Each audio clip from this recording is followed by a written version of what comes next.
Imagine a world where the solution to all human unhappiness actually exists, but it's been lost. To bureaucracy, of all things. Right. And where the end of the world is just, well, another Thursday. Exactly. We're talking about this utterly insignificant little blue-green planet, home to us ape-descended life forms, and it's about to be demolished. And the real kicker. A girl in Rickmansworth, just outside London, she'd actually figured it all out. How to make the world good and happy. But then, yeah, a terrible, stupid catastrophe happened before she could, tell anyone. It's just perfect cosmic irony, isn't it? That one simple solution, gone forever. But the story that comes out of that catastrophe, well, that's what we're getting into today. Absolutely. This deep dive is all about Douglas Adams' incredible creation, The Hitchhiker's Guide to the Galaxy. We're going to journey from, the really mundane frustrations of Earth right out into mind-bending space. We'll meet those unforgettable characters, grapple with some pretty deep philosophical questions hidden inside all the absurdity. And uncover those surprisingly human truths that are kind of buried in this huge cosmic comedy. And we're not just looking at the books or the radio show. We're also going to unpack that massive, decades-long mission to get this thing onto the big screen. Yeah, the creative challenges, the passion involved, and some really surprising details behind adapting something so iconic, famously unfilmable, people say. Exactly. So our mission today, to pull out the most important bits, the key insights from this whole universe of material. We want to give you a shortcut, really, to understanding why this story hits home for so many people and what it actually took to translate its unique genius. So if you're ready to explore how a galactic bypass changed everything, well, don't panic. Let's begin. Okay, so our story, this deep dive, it kicks off with Earth's big problem. Before its rather sudden end, our planet had this issue with widespread unhappiness. Right. And the book points out that a lot of the proposed solutions seem to involve movements of small green pieces of paper. Which, brilliantly, Adams notes, the paper itself wasn't unhappy. What does that initial setup tell you about the world Adams is building even before we blast off? Well, it's fascinating how he immediately targets what he sees as this core human absurdity, right? Our obsession with money, with currency, presented as this weird, self-inflicted problem. It's very human. Totally. And it sets the stage for a universe where the really big questions are often tangled up with the ridiculously ordinary. And right in the middle of it, you meet Arthur Dent. Your average carbon-based bipedal life form. Facing a very relatable, if, localized catastrophe, his house is about to be knocked down for a bypass. And the guy from the council, Mr. L. Prosser, he's not just any bureaucrat, is he? 40, fat, shabby, and a direct descendant of Genghis Khan. Which is just amazing. But instead of conquering empires, he's stuck arguing about demolition notices. And he's having these weird visions of Arthur's house burning, Arthur screaming with spears in his back. It's such a great early example of Adams blending that cosmic scale with, suburban British frustration. Absolutely. That mix of the epic and the utterly mundane, that's Adams all over. But then things really escalate with Ford Prefect's arrival. Arthur's friend. Known him 15 years, never suspected a thing. Turns out, alien from Beetlejuice. Not Guildford, as he claimed. Ford really did try to blend in, didn't he? Pretending to be an out-of-work actor. But he had these oddish habits. Yeah, like gate-crashing uniparties, getting drunk, making fun of astrophysicists. Until they threw him out, or just staring at the sky, telling people he was looking for flying saucers. And then later, totally drunk, asking policemen the way to Beetlejuice. How did those little details set the tone? Well, they're hints, aren't they? Little cracks showing this wilder reality just under the surface of everyday life. Ford's weirdness is like a preview of the cosmic absurdity Arthur's about to fall into. It's character building through strangeness. And yeah, it doesn't take long for the other shoe to drop. Earth's destruction, not malice. Oh, just Vogon bureaucracy, making way for a hyperspace bypass. The Vogons, described as one of the most unpleasant races in the galaxy. Bad-tempered, bureaucratic, officious, and callous. Their home planet, Vogsphere, is where evolution apparently just gave up. And their poetry. Oh, God, the poetry. Literally torture. So for someone new to Hitchhikers, making poetry the ultimate weapon of bureaucratic cruelty. What does that say about Adams' view on power, maybe? I think it's brilliant because it captures the soul-crushing aspect of bad bureaucracy. It's not just mean, it's an aesthetic horror, using ugliness as a tool. It suggests real cruelty isn't always violence, but that grinding down of spirit, of creativity. Exactly. It's so bad Arthur pretends to like it just to stall them, which tells you everything. Luckily, Ford had hitched them a ride. But first, Arthur gets this small, yellow, and leech-like creature shoved in his ear, the babblefish. Instant universal translation. Seems great, right? But wait, the guide notes his little fish has caused more and bloodier wars than anything else in the history of creation because it removed all communication barriers. Which is such a fantastic subversion, isn't it? It blows up that sci-fi idea that if we just understood each other's words, everything would be fine. Yeah, Adam seems to say the problem isn't just the words, it's us.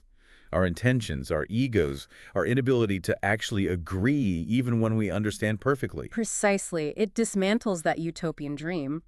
Meanwhile, Arthur's actual reaction to Earth being gone, it's oddly delayed. He struggles to process it, and his mind fixes on a stranger, someone he stood behind in a supermarket queue. Realizing the supermarket's gone, everyone in it, Nelson's column, Yeah. everything, and there's no one left to even complain about it.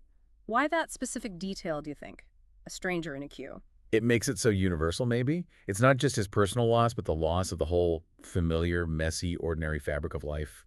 The everyday stuff. That makes sense. It highlights the mundane horror of it all. And speaking of Earth, the Hitchhiker's Guide itself, the book within the book, its initial entry for Earth was just one word: harmless. Which Ford, after the demolition, manages to update. To the classic. Yeah. Mostly harmless. It's such a perfect, darkly funny punchline, isn't it? That one word, mostly, just sums up humanity. Chaotic potential packed into something otherwise overlooked. So Arthur and Ford are adrift in space, barely escaped. What's the absolute first thing you need, according to Adams? Not a weapon, not a fancy ship. It's the guide itself, and its most famous piece of advice. Don't panic. Right there on the cover. It's reassurance, but also kind of practical advice for using the thing, right? Definitely. But if you're talking essential gear for a hitchhiker, Mm-hmm. you absolutely have to mention the towel. Ah, the towel, yes. Yeah. The guide has this whole entry about it. Its practical value is immense. You can wrap it for warmth, lie on it, sleep under it, use it as a weapon, wave it as a distress signal. Sail a mini raft, ward off noxious fumes, even hide from the ravenous bug bladder beast of trail. Which is that incredibly stupid creature that thinks if you can't see it, it can't see you. Classic. But the real genius is the psychology. Exactly. If a non-hitchhiker, a strag, sees you got your towel, they just assume you have everything else. Toothbrush, soap, compass, the lot. Because, as the guide says, anyone who can hitch across the galaxy, face down terrible odds, and still know where their towel is, well, that's somewhat impressive. Hence the slang, hey, you ask that hoopy Ford Prefect. There's a fruit who really knows where his towel is. It's more than a tool. It's like a badge of honor. A statement. It really captures that idea of resilience and resourcefulness. It's iconic. But maybe the most reality-bending concept in the whole series, the infinite improbability drive. Oh, yeah. The idea here is, well, it's delightfully twisted logic. If something is virtually impossible, Then it must be a finite improbability, which means, logically, you can build a machine to generate it. allowing ships to cross vast distances by passing through every conceivable point in every universe simultaneously, it's mind-bending. So the improbability drive, how does Adams make that seem, well, almost logical within his universe? And beyond the famous image of missiles turning into a whale and petunias? Oh, no, not again. Right. What does the drive really say about this universe? Does it mean reality itself is kind of flimsy, susceptible to weird logic? How does it free up the story? I think it's total narrative freedom. Adams basically says, physics, who needs it? It lets anything happen, drives the comedy, the plot in ways you just can't predict. It's the ultimate sci-fi rule breaker.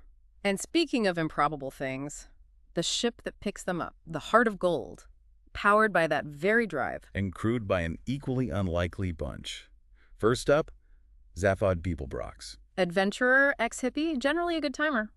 Oh, and president of the Imperial Galactic Government. With 2 heads, 3 arms, his main job as president, to attract attention away from power. He's a celebrity politician, basically. He seems like a total idiot sometimes, all flash and ego. But he does kind of get things done, doesn't he? Is Adam saying something about leadership there?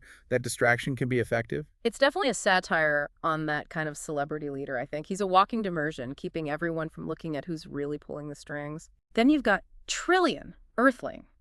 Mathematician, astrophysicist. Zaphod picked her up at a party. She even brought her pet white mice from Earth. She's probably the most, grounded one in the crew.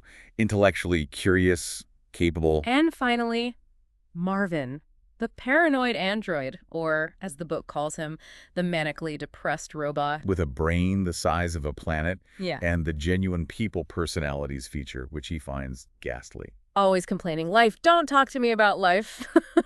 For fans, Marvin's more than just a sad robot, isn't he? He's like a commentary on intelligent life maybe not being all it's cracked up to be. Oh, absolutely. He totally skewers that super smart AI trope. He's brilliant, but it just makes him miserable. Mm-hmm. It's funny, but also kind of bleak, mocking the idea that more knowledge equals more happiness. And maybe mocking our tendency to project our own anxieties onto technology, too. Yeah. And their rescue of Arthur and Ford, floating in deep space, the odds were astronomical. Making it, as the guide says, very, very improbable, which of course is exactly how the Heart of Gold operates. So this bizarre crew ends up heading for a legendary planet, Magrathea. Sort of the Atlantis of this universe, but instead of a lost city, it's where they used to build planets, custom-made luxury planets. And the main Magrathian we meet is Slartibartfast. A planetary coastline designer. He says he was upset about Earth being destroyed.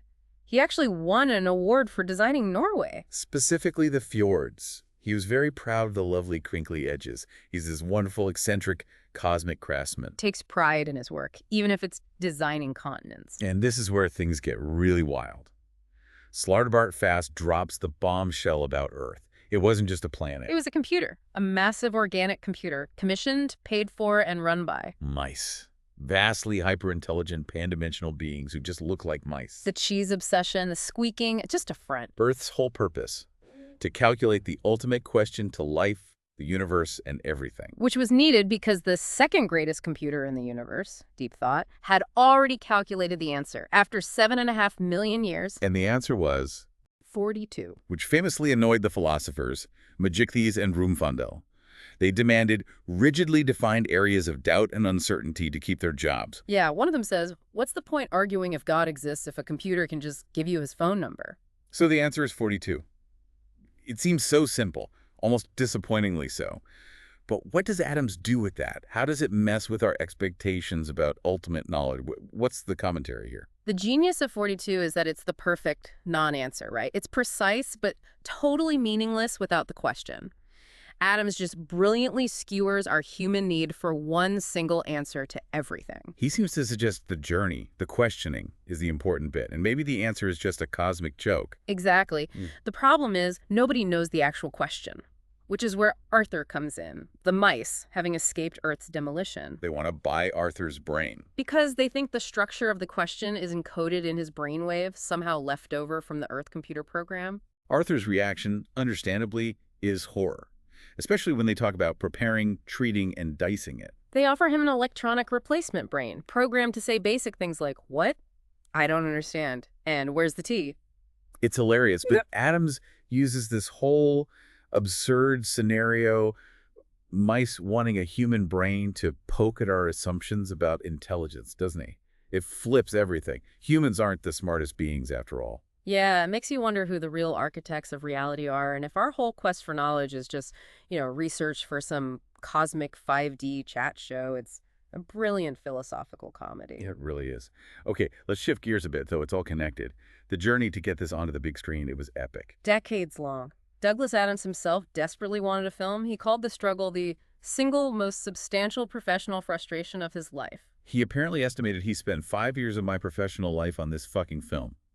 You feel the pain there. And it was notoriously hard to adapt. How do you translate that unique narrative voice, the guide entries, the footnotes, Adams's direct addresses to the reader into a movie? That was the huge challenge, wasn't it? Lots of people tried. But the team that finally did it had a specific approach. Jay Roach was involved early on, working closely with Douglas. Then Kerry Kirkpatrick came in as the writer, and he made a point of not just rewatching the old TV show. He wanted to create, not just recreate. So he went deep into the source material, radio plays, books, even Douglas's own computer files full of notes. How do they actually solve that problem of the narrative voice, the episodic nature? Kirkpatrick worked incredibly hard, apparently fighting studio notes about making it too long. They knew a 2.5-hour comedy wasn't going to fly. The solution they landed on was genius, I think, making the guide itself a visual element in the film. Exactly. Those animated guide entries, the voiceover narration, it became a visual stand-in for the book's voice, letting them keep those essential tangents and explanations. Then Garth Jennings and Nick Goldsmith, the directors known as Hammer and Tongs, they came aboard. They were hesitant at first, apparently. Yeah, worried about tackling such a beloved thing without Douglas there. But Carey's script convinced them. They brought this really inventive human visual style to it. The green light finally happened in 2004, years after Douglas died, sadly. Which was bittersweet for everyone. Fulfilling his dream, but without him. Some say his passing and the outpouring of love for his work actually helped push the movie forward, finally. The casting was so important, too. And they really nailed it, I think. Martin Freeman as Arthur Dent.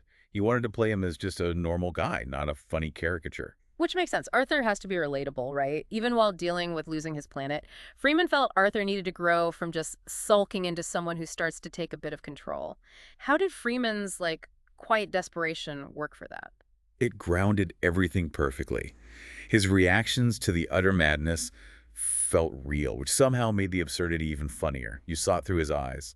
And Mos Def as Ford Prefect. Ford is Arthur's guide, giving him survival tips with this kind of zen bravery. Mos Def brought great physical comedy, too.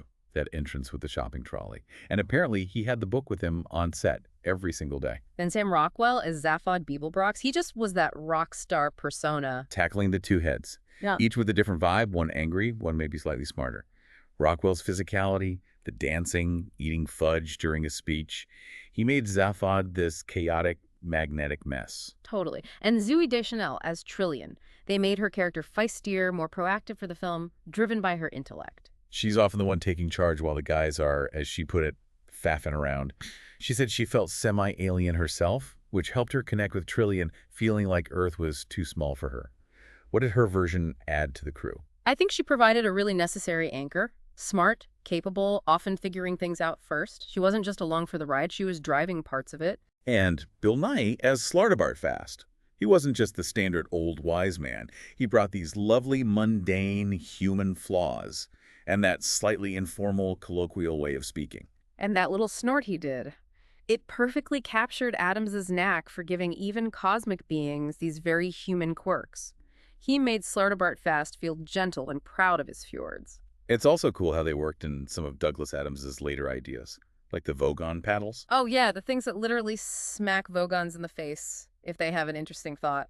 That was a new idea Douglas had specifically for the film. Described as a witty reflection on what happens to people who have to do boring jobs, it fits the bureaucracy theme so well. Little details like that show the care they took. Ultimately, the film works, I think, because it retains that core philosophy. It's an intelligent comedy with a rare undercurrent of philosophical meaning. It shows that even out in the vast galaxy, you still find bureaucracy, you still find flawed people, you still find absurdity. And the central message holds true. It's about that human ability to question all the time. It's extra and very ordinary all at once. It makes you look at everything differently. And that brings us towards the end of our deep dive. Wow, what a trip, eh? Yeah. From a bypass on Earth to planet factories, depressed robots, and hyper-intelligent mice. The Hitchhiker's Guide really does manage to mix these huge philosophical questions with the most hilariously mundane, everyday details, often in the same sentence. We learned that, yeah, the ultimate answer might be 42, but the ultimate question, still out there. And maybe that's the whole point. Douglas Adams's work, with its amazing blend of sci-fi and comedy, isn't really about giving answers. It's about challenging you, the listener, to keep asking questions. To find the humor even when things seem incomprehensible, and to embrace just how strained and ordinary existence really is. So here's a final thought to chew on. Think about how, like Douglas Adams often did, the biggest insights sometimes come from looking at a problem sideways from a completely different angle. And maybe consider how cherishing your own ability to question everything, from the government down the street to the galactic one, from bypasses to the meaning of it all, is maybe one of the most important, most human things you can do.